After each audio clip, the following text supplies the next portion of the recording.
কাবা শরীফের এক বড় ইমাম আব্দুর রহমান আস-সুদাইস, অনেক আল্লাহর বান্দাই তো ভালো করেই চিনে। কোরআন তিলাওয়াত শুনে শুনে, ভাঙ্গা কণ্ঠের এই কোরআন তিলাওয়াত শুনে শুনে চোখের পানি ফালায়। শুধু তাই না, আল্লাহর এই বান্দা 37 বছর পর্যন্ত কাবার বড় ইমাম, মক্কার বড় ইমাম, মদিনার অনেক বড় ইমাম, সৌদি আরবে যেই পরিমাণ দাম, যেই পরিমাণ সম্মান, কাবার ইমাম যার তিলাওয়াত শুনে শুনে ওই মুক্তাদিরাও কান্না করে, ইমামেরাও কান্না করে।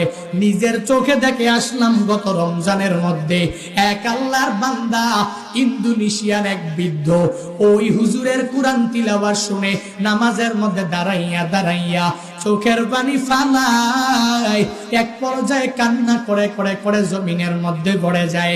তবুও নিয়তটা ছাড়ে না, আবার দাঁড়ায়া যায়, আবার কোরআন তিলাওয়াত শুনে আর হাউমাউ করে চোখের